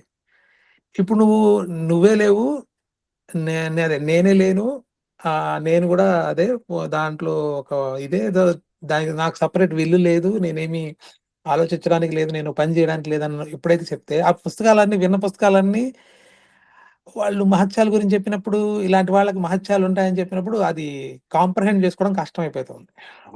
ఎందుకంటే చిన్నప్పటి నుంచి మనకి ఒక పర్స్పెక్టివ్ డెవలప్ అయింది మురళి, రైట్? ఒక డైమెన్షన్ డెవలప్ అయింది. ఇప్పుడు ఆ డైమెన్షన్ నుంచి బయటపడి వేరే రకంగా ఆలోచించాలి అన్నప్పుడు అక్కడ కొంచెం స్ట్రగుల్ ఉంది అంతే. ఎప్పుడైతే నువ్వు మళ్ళీ ఇటువైపు టర్న్ అయ్యావో, ఈ ఆలోచన వైపు టర్న్ అయ్యిందో, దీని వైపు నుంచే ఈ రకంగా ఆలోచించడం మొదలు పెట్టావు, ఓకే, ఇది నీకు ఇంకో కొత్త అనుభూతిని ఇస్తుంది అంతే. దీని నుంచి నువ్వు ఏదో పెద్ద ఆశించేసి నాకు మహత్యాలు కావాలి, సిద్ధులు కావాలి, అష్టసిద్ధులు నాకే రావాలి, బలబుద్ధి విద్యాదేహుమయ్యారహు కలేశ వికార్. అసలు కలేశం ఏముందిరా? ఆంజనేయస్వామి అయితే చెప్తారు యాక్చువల్లీ. కలేశం ఏమిటి, క్లేశం ఏమిటి, వికారం ఏమిటి, బలం ఏమిటి, బుద్ధి ఏమిటి, ఏమీ లేదు.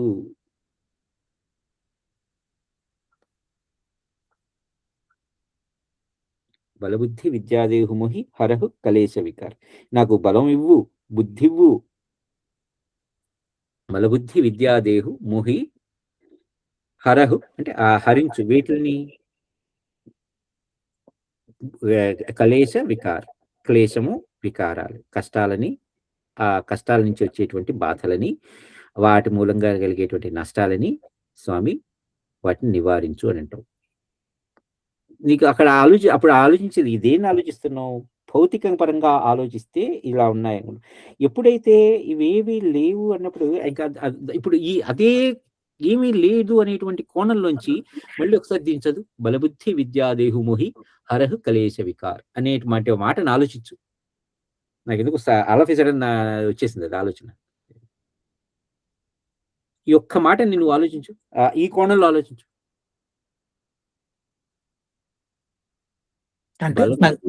బలమివ్వు, బుద్ధినివ్వు, క్లేశాలని, వికారాలని తొలగించు. రైట్? ఎవరిని అడుగుతున్నావు?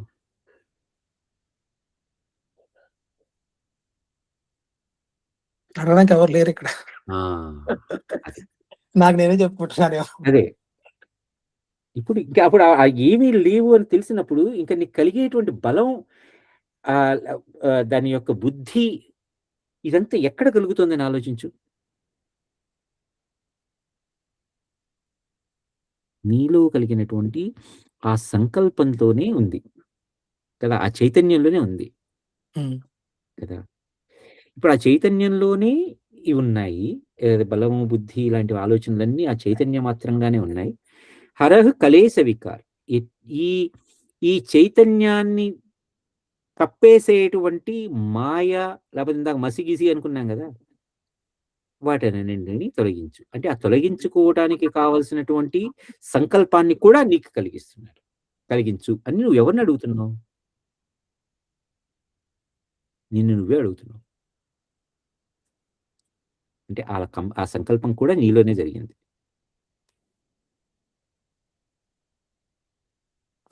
అడుగుతున్నాము అంటే you're looking for another person or whatever it is, right? అదేనండి, ఇప్పుడు అది సంకల్పించుకుంటున్నారు మీరు. అలాంటప్పుడు అక్కడ మన గురించి దాన్ని ఏమంటారు, ఆ సంబోధన ఉండాలి కదా.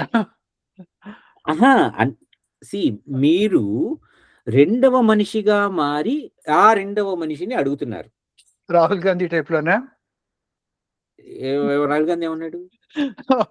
అంటే అలాగే అంటూ ఉంటాడు కదా, వాడు మాట్లాడేది కొంచెం వాడికే రిజిగ్నేషన్ చేసుకుంటాడు ఆ టైప్. యా, ఒక రకంగా ఇప్పుడు రాహుల్ గాంధీకి ఆత్మతత్వం తెలిసిపోయింది అంటారు మీరు. వాడు అదే అంటూ ఉంటాడు కదా, రాహుల్ గాంధీ లేడు ఒక దాంట్లో ఒక అన్నాడు మీరు చూస్తున్న రాహుల్ గాంధీ కాడు. కానీ దానికన్నా కూడా నాకు నిత్యానంద బాగుంటుంది. The me in me is talking to me in front of మీ.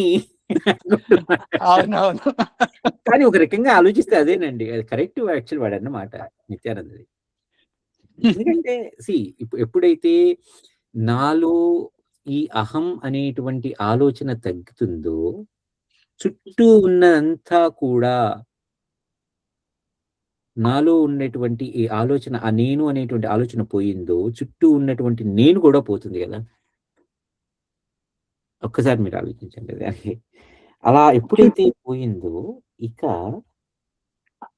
నేను ఎవరితో మాట్లాడాలి, ఎందుకు మాట్లాడాలి అని అనుకోవచ్చు. లేకపోతే నేను ఎవరితో మాట్లాడినా నాతోనే మాట్లాడుతున్నాను కదా. The me is talking to me in you are in front of me అనుకోవచ్చు. రైట్. ఒకరిని చేశారు కానీ నిత్యానందం జోకం చేశారు కానీ వాడు అన్న మాటలో ఎంత నిజంగా మంచి అర్థం ఉందండి ఒక రకంగా ఆలోచిస్తే. వాడిని తెలియని వాళ్ళందరూ కూడా ఏంటంటే విషయం అంటే, తెలియని వాళ్ళనే ఎవరికి వాళ్ళకి వాళ్ళ ఆలోచన ఎలా ఉంటుందో మనం నిర్ణయించలేం, కానీ వాళ్ళని పాపం ఒక జోకర్ మెటీరియల్ చేశారు. చెప్పే పద్ధతి కూడా ఉంటుంది, చెప్పే పద్ధతి ఉంటుంది కదా. అలాని కాదు, తను చెప్పే పద్ధతిలో ఏముంది Murali? The me in me is talking to me in front of me అని అంటున్నాడు. అదొక్కటే కాదు కదా, చాలా the me is giving gold to me, wearing gold, sitting in a సింహాసనం is me. Yeah.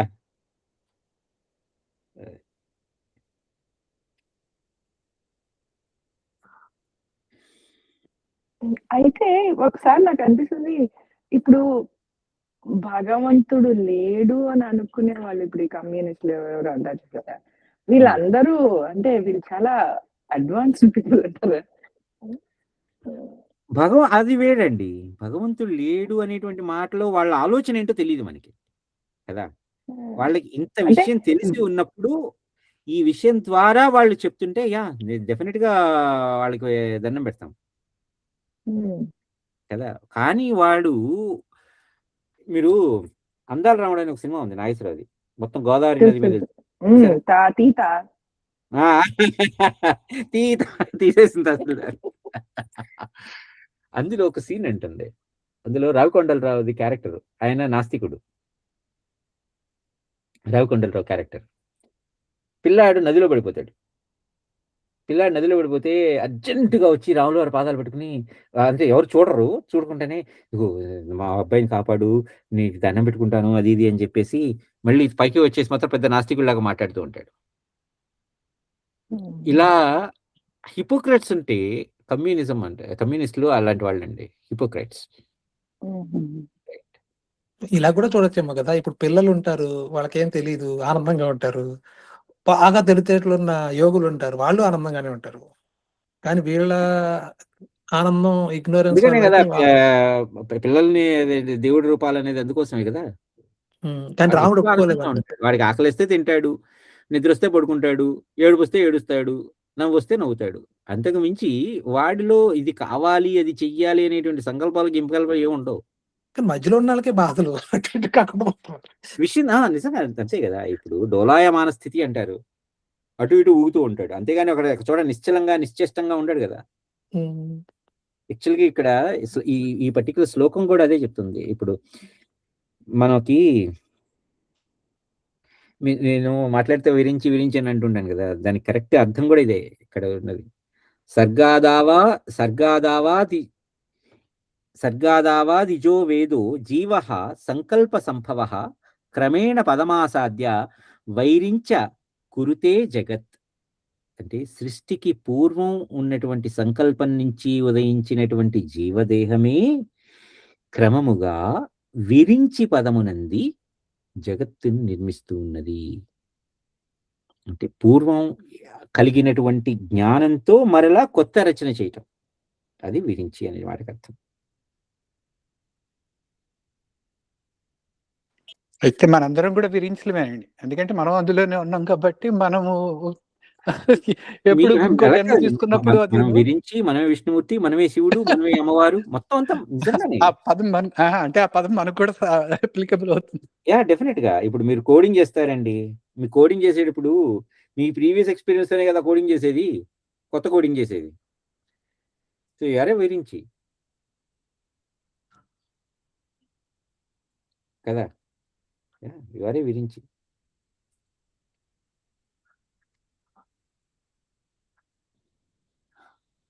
వాడికి రాదామండి. మనం వచ్చేసారి జీవ విచారం, ఇంకా జీవుడి గురించి ఇంకా చాలా విచారం ఉంది, వాడి గురించి విచారించడంగా అనాలిసిస్ అన్నమాట. విచారం అంటే ఇంకా ఏడుకోడు కదా. లేదండి, విచారం అంటే అర్థమైంది. కానీ కానీ అంటే ఇప్పుడు ఇప్పుడు మరి ఇప్పుడు కొంతమంది చూడండి, ఇప్పుడు ఈవెన్ సద్గురువులు లాంటి వారు వాళ్ళు ఏమంటారంటే ఈ స్వర్గం అనేది వేరే లేదు, ఏమీ లేదు, ఇవి ఇక్కడే ఉన్నాయి, ఇవి వేదాలు అవి, వాళ్ళకన్నా వేద ప్రామాణికంగా కూడా ఏం చెప్పడు ఆయన.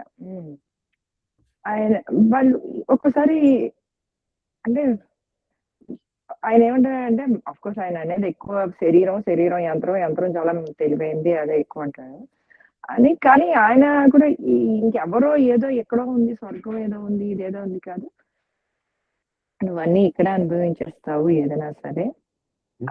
సో ఒక విధంగా వాళ్ళ పర్స్పెక్టివ్ కూడా ఒకసారి ఆలోచిస్తూ ఉంటే వీళ్ళు ఏ విధంగా చెప్తున్నారు ఇలాగా అని ఒకసారి అనిపిస్తూ ఉంటుంది. అంటే తెలిసి చెప్తున్నారా, తెలియకుండా చెప్తున్నారా? ఏమోనండి, ఎవరికి వాళ్ళ సొంత అనుభవాలు, ఈ అనుభవాలతోనే చెప్తారు. లేకపోతే ఇప్పుడు ఆయన గురువు ఏం చెప్పారు, ఆ గురువు చెప్పిన దాని ప్రకారం ఆయన ఫాలో అయ్యి ఇది ఇలానే ఉంటుంది అని చెప్పి ఆ డైరెక్షన్ లో వెళ్ళొచ్చు. లేదంటే ఆయన తనంతట తానుగా పొందినటువంటి అనుభవాలతో ఏం పొందినటువంటి అనుభవాలతో నేర్చుకున్నటువంటి జ్ఞానంతో చెప్పచ్చు. ఇప్పుడు అమ్మ మనకి చిన్నప్పుడు చెప్పేటప్పుడు నాన్న అది వేడి వస్తువు పట్టుకోవద్దురా అని అంటే, మంచి పిల్లలమైతే మనం వింటే పట్టుకోకుండా ఉండుంటాం. అదే మనం మంచి పిల్లం కాదు, నేను మంచాన్ని కాదు, నేను పట్టుకుంటా అని వెళ్ళి పట్టుకుంటా, కాలుతుంది, కాలిన తర్వాత అమ్మ 4 దెబ్బలేసి అప్పుడు చేతికి కాస్త వెన్నపూస రాయటము, వర్ణాలు రాయటము చేస్తుంది. రైట్. కొంత స్వీయానుభవంతోనే నేర్చుకోవచ్చు, కొంత అవతల వాళ్ళు చెప్పిన విషయాలతో కూడా నేర్చుకోవచ్చు. ఆయన ఎట్లా నేర్చుకున్నారు అనే దానికన్నా వేడిగా ఉంటుంది అనే విషయంలోనే మనకి ఇంపార్టెంట్. బాగుంది. ఈ రోజు మాత్రం మొత్తానికి జీవుడు అనేవారు మనం ఒక ఊహలోనే సృష్టి ఏంటి అనేది బాగుంది. ఇక్కడ వెళ్దామండి. ఓకే అండి. అందరికీ ఓకే. జై జై శ్రీరామ్. జై శ్రీరామ్. జై శ్రీరామ్.